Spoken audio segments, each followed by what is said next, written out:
عطا فرمایا ہے۔ اور جو انسان آج اپنی آنکھ کو بہکنے نہیں دیتا اسے کیا ملے گا؟ جنت میں رب ذوالجلال پوچھے گا میرے بندو کیا کوئی کمی باقی رہ گئی؟ تو بندے کہیں گے اے اللہ کمی کا تو تصور ہی نہیں، ہم نے اتنا کبھی سوچا ہی نہیں تھا جو کچھ تو نے دے دیا ہے، اتنا دیا جتنا تو کبھی سوچا ہی نہیں تھا، اتنا تو نے نواز دیا۔ کیونکہ جنت ہے ہی وہ چیز فیہا ما لا عین رأت ولا اذن سمعت ولا خطر علی قلب بشر، اس میں وہ کچھ ہے جو آج تک آنکھ نے دیکھے ہی نہیں، چلو دیکھنے کے بعد کان نے سنے ہی نہیں، اور پھر سننا دیکھنا تو دور کی بات ہے، دل کو خیال بھی نہیں آیا۔ حالانکہ خیالی پلاؤ پکانا تو بڑا آسان ہے، مگر جنت کے لحاظ سے خیال بھی وہاں نہیں جاتا جس طرح کی جنت ہے۔ اب اتنی اچھی جنت لے کے جب مست ہو کے بیٹھے ہوں گے اہل حق، رب ذوالجلال پوچھے گا کیا کوئی کمی باقی رہ گئی؟ تو کہیں گے اے اللہ نہیں، اتنا تو نے نوازا، ہم نے اتنا کام ہی نہیں کیا تھا جتنا تو نے انعام دے دیا ہے۔ تو رب ذوالجلال فرمائے گا نہیں میرے بندو تمہیں یاد نہیں، میں نے وعدہ کیا تھا للذین احسنوا الحسنى وزیادہ، کہ جو نیکی کریں گے انہیں دو چیزیں دوں گا، ایک حسنہ اور دوسرا زیادہ۔ پر اب تک جو ملا یہ حسنہ ہے اور ابھی زیادہ تو دینا باقی ہے، زیادہ تو ابھی دیا ہی نہیں، حسنہ صرف دیا ہے، تو زیادہ کیا ہوگا؟ اس کے ساتھ ہی بیچ سے حجاب ہٹ جائے گا اور بندے اپنے رب کا دیدار کر رہے ہوں گے۔ یہ وہ آنکھ جو آج فلمیں نہیں دیکھتی، یہ وہ آنکھ جو آج غیر محرم کو نہیں دیکھتی، یہ وہ آنکھ آج جسے عریانی سے لذت نہیں آتی، وہ اپنی آنکھ کے شیشے کو دھندلا نہیں ہونے دیتا، گندا نہیں ہونے دیتا۔ جس نے آج آنکھ کو بچا کے رکھا ہے اس کے لیے ایک طرف تو وہ سندیسہ ہے میرے محبوب علیہ السلام کا، جب لکڑی کے تنے کو سینے سے لگایا ہوا تھا اس نے حنانہ رویا، بخاری میں ہے، ابن ماجہ میں ہے، میرے نبی علیہ السلام منبر سے اتر کے سینے سے لگا بیٹھے اور فرمایا میرے صحابہ تم تعجب کر رہے ہوگے کہ میں نے اتنا جلد اس کو نواز دیا ہے، اگرچہ لکڑی کا عاشق ہے مگر پکا بڑا ہے، لو لم احتدنها لحنت الى یوم القیامہ، اگر میں اسے سینے سے نہ لگاتا تو یہ قیامت تک روتا رہتا، تو میں عاشقوں کو رولاتا ہوں سینے سے لگاتا ہوں، اگرچہ لکڑی کا ہو پکا ہونا چاہیے۔ تو پیغام دے دیا فکر کر تعمیر دل کی وہ یہیں آ جائیں گے، بن گیا جس دن مکان خود ہی مکین آ جائیں گے۔ وہ بڑے ستھرے محبوب ہیں، گندی آنکھوں میں نہیں آتے، جس دن ہمارے نالے بھی وہ رنگ لائیں گے اس دن ہمیں بھی آقا خود جلوہ دکھائیں گے۔ ایک طرف ستھری آنکھوں کے لیے یہ انعام ہے اور دوسری طرف وہ جنت میں رب ذوالجلال اپنا دیدار کرا رہا ہوگا۔ تو آج تھوڑا سا وقت ہے، یہ فراڈ، یہ فریب، یہ سارے مناظر بے وفائی کے، یہ جھوٹی محبتیں، یہ سارے دلدل کے سلسلے، اللہ والوں سے پیار جنت کی ضمانت ہے۔ اس واسطے آج اپنے دل کو اس محبت کا گہوارہ رکھنا جو محبت رب کی طرف لے جاتی ہے، وہ صراط مستقیم کا پیغام ہے۔ اسے چھوڑ کے باقی محبتیں وہ سراب ہیں، خراب ہیں، ان کی کوئی حیثیت نہیں ہے۔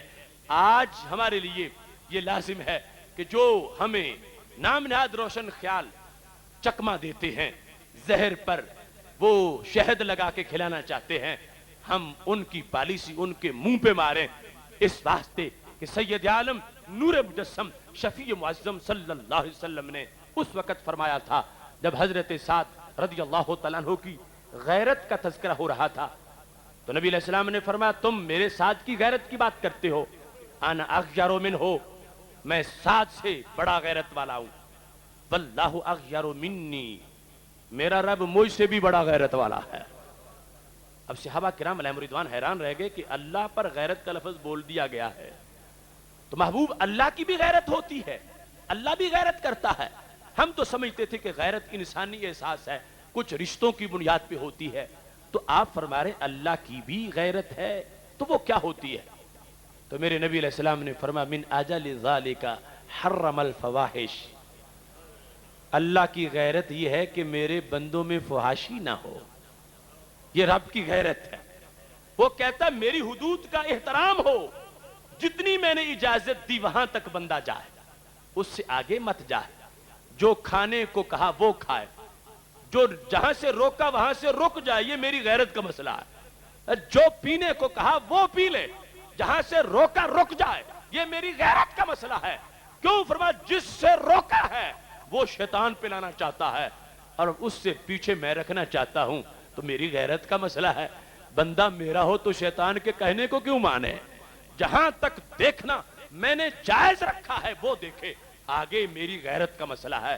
اب سوچ لو، آج لوگ کہتے ہیں ہم ریفریشمنٹ کر رہے ہیں، دن بھر تھکے ہوئے تھے، اب گانا سنا ہے تو کوئی جرم تو نہیں کیا۔ کوئی کہتا میں شراب پی رہا ہوں، کوئی جرم تو نہیں کر رہا۔ کوئی کہتا میں فلمیں دیکھ رہا ہوں، ذہنی تھکاوٹ اتار رہا ہوں، کوئی جرم تو نہیں کر رہا۔ وائے ناکامی متائے کاروان جاتا رہا، کاروان کے دل سے احساس زیاں جاتا رہا۔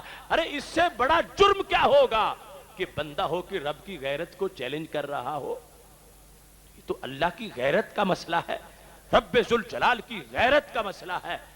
اللہ کی غیرت کا مسئلہ ہے کہ سودی کاروبار نہ کیا جائے، اللہ کی غیرت کا مسئلہ ہے کہ شراب نوشی نہ کی جائے، اللہ کی غیرت کا مسئلہ ہے کہ آنکھوں سے بدکاری نہ کروائی جائے، اللہ کی غیرت کا مسئلہ ہے انسان اپنے آپ کو بدی سے دور رکھے، وقت نماز کا ہو اور بندہ شیطان کے ڈیرے پہ بیٹھا ہو، تو اب اللہ تعالیٰ تو ناراض ہوگا کہ ہے میرا بیٹھا، میرے دشمن کے پاس بھی ہے، اپنے دشمن کے پاس بھی ہے۔ اس بنیاد پر یہ تقاضا ہے ہم سے شریعت مطہرہ کا کہ جس رب سے پیار ہے تو پیار تو جن سے ہوتا ہے، پھر ان کی غیرت کا احترام ہوتا ہے۔ اس بنیاد پر رب ذوالجلال کی غیرت کا جو معاملہ ہے اس کو پیش نظر رکھ کے اپنے کیے ہوئے عمل کو بچا کے رکھنا ہے، تاکہ کہیں ایسا نہ ہو کہ رب ذوالجلال ناراض ہو جائے۔ آج چھتری ہے میرے محبوب علیہ السلام کی، وہ رحمت والی چھتری جس کے سہارے ہم زندگی بسر کر رہے ہیں، ورنہ رب کی غیرت کو کوئی للکارے اور پھر بچے کیسے؟ کب کے بندر بن چکے ہوتے، خنزیر بن چکے ہوتے، بستیاں جل چکی ہوتی اور آفات آ چکی ہوتی۔ یہ تو کرم ہے میرے نبی علیہ السلام کا جن کے صدقے ابھی تک گزارا ہو رہا ہے، اور اگر وہ بیچ سے ہٹ گئے تو پھر گزارا کیسے ہوگا؟ اس واسطے لازم ہے ہمارے لیے کہ ہم وہ صحت عقیدہ، صحت عمل، اس کے ساتھ ساتھ مکمل طور پر اپنی روحانی فضا کا بھی اہتمام کریں، اور پھر یہ سارے کا سارا جس ماحول میں ہوتا ہے اس کو نظام اسلام کا ماحول کہا جا سکتا ہے۔ ہمارے لیے یہ لازم ہے، اور یہ حضرت سیدنا صدیق اکبر رضی اللہ تعالیٰ عنہ کا ہمارے نام پیغام ہے۔ ان کے یوم وصال پر یہ صراط مستقیم کا ہمارے لیے تحفہ ہے کہ کس انداز میں انہوں نے ہماری اس سلسلہ میں بھی رہنمائی کی ہے۔ آپ پڑھ لیں حضرت سیدنا صدیق اکبر رضی اللہ تعالیٰ عنہ کے اس فیصلے کو جو ان کی خلافت کے اہم ابتدائی فیصلوں میں سے اہم فیصلہ تھا۔ ابن کثیر نے البدایہ میں لکھا ہے کہ ہمارے آقا علیہ السلام نے اپنے علالت کے دنوں میں فرمایا تھا، انفذوا جیش اسامہ تھا، لشکر اسامہ کو بھیج دو۔ کہاں؟ شام میں، تاکہ پتہ چلے میری امت میرے بعد بھی کام کرے گی، یہ گھر نہیں بیٹھ جائے گی۔ یہ نہیں کہا میں بیمار ہوں تو میرے پاس سب بیٹھے رہو، فرمایا نہیں، میں تمہیں راہ عمل پہ لگا کے جا رہا ہوں، چلو نکلو شام کی طرف۔ مدینہ شریف سے شام کے رستے پر مقام جرف تقریباً 3 میل کے فاصلے پر لشکر پہنچا تھا کہ میرے نبی علیہ السلام کا وصال ہو گیا، لشکر واپس آ گیا۔ جب رسول اللہ صلی اللہ علیہ وسلم اپنے مرکز پرنور میں جلوہ گر ہو گئے تو حضرت اسامہ رضی اللہ تعالیٰ عنہ ہمارے محبوب علیہ السلام کے خلیفہ سیدنا صدیق اکبر رضی اللہ تعالیٰ عنہ کے پاس آ گئے اور کہنے لگے امیر المومنین تمہارا حکم سر ماتھے پہ، ضرور مانیں گے، بس ایک تجویز پیش کر رہا ہوں، اگر منظور ہے تو ٹھیک ہے ورنہ میں ابھی نکل جاتا ہوں۔ تجویز یہ ہے کہ 9 مسلم قبائل کا کوئی پتہ نہیں کہ وہ مرتد نہ ہو جائیں، اگر مرتد ہو گئے تو پھر حملہ کریں گے مدینہ شریف پر، مدینہ شریف خالی ہوگا، سارے جرنیل میرے ساتھ ہوں گے، ہم شام میں ہوں گے، پیچھے بیویاں ہوں گی، بچے ہوں گے، امیر المومنین آپ کی جان بھی خطرے میں ہے، اور شام فتح کرے مدینہ شریف ہاتھ سے نکل جائے تو فائدہ کیا ہوگا؟ صرف چند دن کے لیے، چند دن ہمیں رہنے دو اور پھر ہم چلے جائیں گے، شام فتح کر لیں گے۔ بظاہر یہ بات بڑی معقول تھی، خطرات تھے، اور ہوا بھی ایسے کہ لوگ کئی مرتد ہو گئے، لیکن حضرت سیدنا صدیق اکبر رضی اللہ تعالیٰ عنہ نے فرمایا اسامہ میں تو تجھے ایک رات بھی نہیں رہنے دوں گا، نکل جاؤ تم شام کی طرف۔ اور جملہ کیا تھا؟ فرمایا وہ فیصلہ جو تمہارے بھیجنے کا ہے وہ ہے میرے نبی علیہ السلام کا فیصلہ۔ ابو قحافہ کا بیٹا کون ہوتا ہے اپنے آرڈیننس جاری کرے اور نبی علیہ السلام کے فیصلے پیچھے کر دے؟ یہ جملہ بول کے لشکر روانہ کر دیا۔ واللہ لان تختفن الطیر احب الی من ان ابدا بشین قبل امر رسول اللہ صلی اللہ علیہ وسلم۔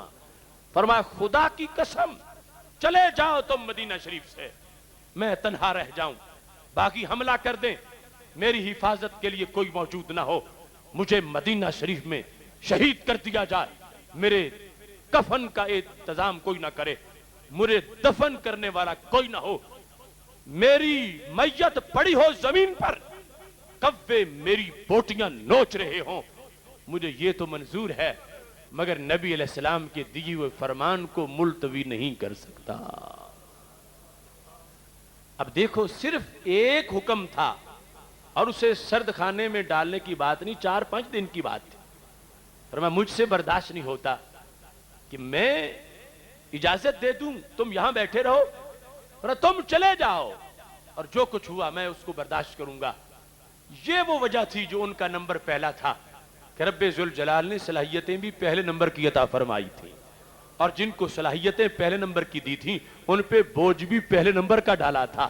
اور پھر انہوں نے بتایا ہے، یاد کرو وہ وقت جب کاشان نبوت میں میٹنگ ہو رہی تھی اور سیدہ عائشہ صدیقہ رضی اللہ تعالی عنہا نے جب یہ بات سنی کہ میرے نبی علیہ السلام میرے ابا جی کو مسلح دے رہے ہیں تو کہا محبوب وہ تو بڑے رقیق القلب ہیں، بوجھ نہیں اٹھا سکیں گے، تو آپ حضرت عمر کو کھڑا کر دیں۔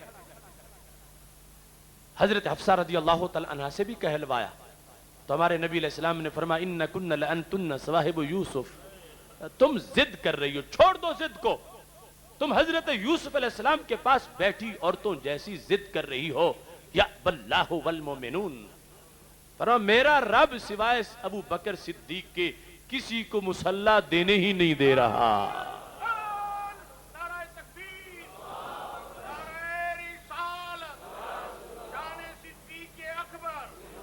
اب کہا جا رہا تھا رقیق القلب ہے، مگر نگاہ نبوت نے دیکھا ہوا تھا، رب کا فیصلہ تھا کہ جتنے مضبوط ان کے اعصاب ہیں اتنے کسی کے نہیں ہوں گے، جتنے ان کے اعصاب مضبوط ہیں اتنے کسی کے نہیں ہوں گے۔ یہی بات بصرہ میں ابن قوا کے سامنے حضرت سیدنا علی رضی اللہ تعالی عنہ نے کی تھی۔ ذہبی نے سیر اعلام نبلاء میں لکھا ہے جب انہوں نے کہا تھا علی تمہارا پہلا نمبر تھا، تم چوتھے نمبر تک کیوں منتظر رہے؟ تو انہوں نے کہا نہیں، میرا پہلا نمبر نہیں تھا، خدا کی قسم میرے ساتھ نبی علیہ السلام کا کوئی وعدہ نہیں تھا، کوئی عہد نہیں تھا، اور اگر ہوتا لم اترک اخا بنی تیم علی منبر رسول اللہ صلی اللہ علیہ وسلم، فرمایا اگر میرے پاس اسلحہ نہ ہوتا میں چادر ڈال کے بھی حضرت صدیق اکبر کو نیچے اتار سکتا تھا، مگر میں نے کیوں نہیں اتارا؟ فرمایا میں نہ غیر حاضر تھا نہ میں بیمار تھا، میں تو پاس بیٹھا تھا، اگر مسلح مجھے ملنا ہوتا تو سرکار فرماتے تو اٹھ جماعت کرا، تو مجھے نہیں کہا بلکہ حضرت صدیق اکبر رضی اللہ تعالیٰ عنہ کو کہا۔ اور پھر اس روایت میں حضرت علی رضی اللہ تعالیٰ عنہ کہتے ہیں کہ ہر نماز پر جب مؤذن نے اذان دی آ کے پوچھا محبوب اب جماعت کا ٹائم ہو گیا ہے تو نماز کون کروائے گا؟ حضرت علی رضی اللہ تعالیٰ عنہ کہتے ہیں ہر نماز کے وقت پوچھا گیا کہ شاید فیصلہ بدل چکا ہو، شاید فیصلہ بدل چکا ہو، فرمایا ہر نماز کے موقع پر میرے نبی علیہ السلام نے فرمایا مروا ابا بکر فلیصلی بالناس، ابو بکر صدیق کو کہو وہ میری جگہ پہ جماعت کرائے۔ تو حضرت علی رضی اللہ تعالیٰ عنہ کہنے لگے نماز ہے قوام دین، نماز ہے دین کا ستون، نماز ہے اصل شریعت، تو اصل شریعت میں نبی علیہ السلام نے جس شخص کو ہمارا لیڈر بنایا تھا ہم نے دنیا کا بھی اسے لیڈر مان لیا ہے، اپنے نظام حکومت کے اندر بھی ان کو لیڈر مانا ہے۔ اب یہ حضرت علی رضی اللہ تعالیٰ عنہ کے الفاظ ابن کثیر کے اندر موجود ہیں۔ جب ذی قصہ کی طرف جا رہا تھا لشکر اور سیدنا صدیق اکبر رضی اللہ تعالیٰ عنہ لشکر میں موجود تھے، اور حضرت علی رضی اللہ تعالیٰ عنہ نے لشکر میں دیکھا امیر المومنین کو تو سواری کو روک لیا۔ سواری کو روک کے آپ نے فرمایا الی این یا امیر المومنین، امیر المومنین آپ کہاں جا رہے ہو، آپ کہاں جا رہے ہو؟ تو کہا علی جیسے دوسرے جہاد پہ جا رہے ہیں میں بھی جہاد پہ جا رہا ہوں۔ تو حضرت سیدنا علی رضی اللہ تعالیٰ عنہ نے کہا نہیں، مجھے وہ جملے آج بھی یاد ہیں جو تمہارے لیے میرے نبی علیہ السلام نے فرمائے تھے، تمہیں تو سرکار نے بھی بچا کے رکھا تھا، آج لا تفجعنا بنفسک، اے ابو بکر کہیں خود جا کے کوئی ہمارے لیے حادثہ نہ کروا دینا، کہیں جام شہادت پی کے ہمیں حادثے سے دو چار نہ کر دینا۔ قسم کھا کے یہ کہا، خدا کی قسم اگر آج ابتدائی ایام میں خلافت کے اندر تم چلے گئے جنگ میں اور تم شہید ہو گئے، واللہ لا یکون للاسلام نظام ابدا، کبھی بھی نظام اسلام بچ نہیں سکے گا، کبھی بھی قیامت تک کے لیے نظام اسلام ختم ہو جائے گا۔ ابو بکر صدیق نبی علیہ السلام کے بعد امت کو چلانے کا طریقہ آپ نے ہمیں بتانا ہے، اور اگر تمہاری خلافت کے دن ہم نے نہ دیکھے اور ابھی شہادت ہو گئی تو پھر ہمیں پتہ کیسے چلے گا، اور پھر حالات کو کنٹرول کون کرے گا؟ اگر یہ تمہاری شہادت ہو گئی تو دوسری خلافت بھی نہیں چلے گی، تیسری بھی نہیں چلے گی، چوتھی بھی نہیں چلے گی، قیامت تک کے لیے نظام اسلام ختم ہو جائے گا۔ اگر نظام اسلام بچ سکتا ہے تو صدیق اکبر تمہاری قیادت میں بچ سکتا ہے۔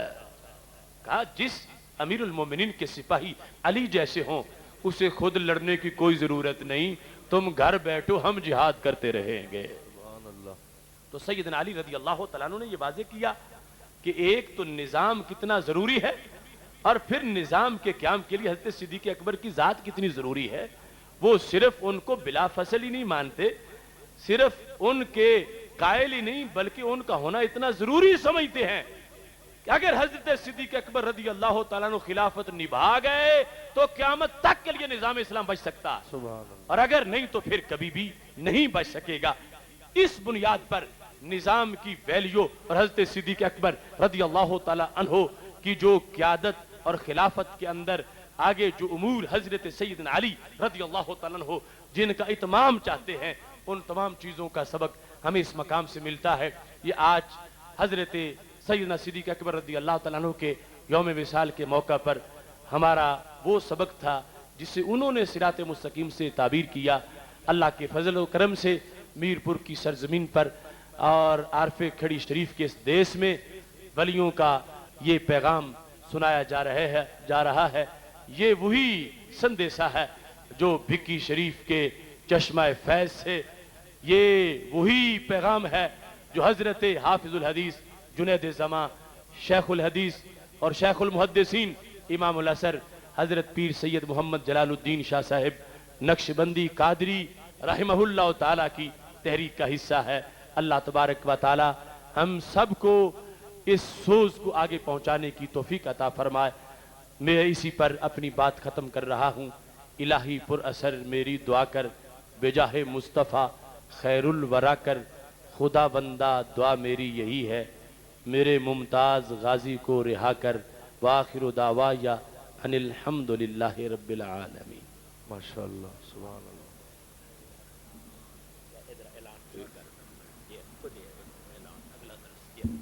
قبلہ مصطفی صاحب اور دیگر حضرات کی مشاورت سے آئندہ جو ہمارا پروگرام ہوگا وہ رمضان المبارک کے بعد 8 ستمبر بروز جمعرات بعد از نماز عشاء ہوگا۔ آپ تمام حضرات دوسروں کو بھی دعوت دیں۔ اللہ تعالی ہمیں ان دروس صراط مستقیم کو کامیاب کرنے کی توفیق عطا فرمائے۔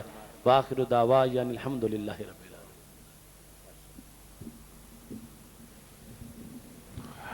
ماشاءاللہ ایک دو تین تشریف منٹ لیں رکھے گے۔ تو محمد صاحب تھوڑی جس طرح دیکھیں نا، ہم نے وعدہ بالکل پورا کیا ہے، 10:30 بجے خطاب ہم نے شروع کروا دی ہے۔ 2-3 منٹ دے دیں برائے مہربانی، 2-3 منٹ، وقت ضائع نہیں ہوگا، 2-3 منٹ صرف 2-3 منٹ کی بات ہے۔ میں باری دیگر پھر شکریہ ادا کرتا ہوں علامہ ڈاکٹر محمد اشرف آصف جلالی صاحب، حضرت قبلہ شاہ صاحب پیر سید نوید الحسن شاہ صاحب کا، اور اس دوران بہت سارے ہمارے حضرات، سابق چیف جسٹس جناب محترم جسٹس محمد ریاض اختر چودھری صاحب تشریف لائے ہیں، جیلم سے پیر سید خلیل شاہ کاظمی دامت برکاتکم العالیہ علماء کرام کی معیت میں، اور اسی طرح سرائے عالمگیر سے، بھمبر سے۔ آخری بات جو ہے وہ یہ کہ استحکام پاکستان کے حوالہ سے موجودہ حالات سے ہر صاحب دل، درد دل رکھنے والا محب وطن آگاہ ہے اور وہ جانتا ہے۔ اس سلسلہ میں استحکام پاکستان کے حوالہ سے ایک خصوصی باوقار تقریب کا انعقاد کیا جا رہا ہے، جو پیر شریف یعنی سوموار کو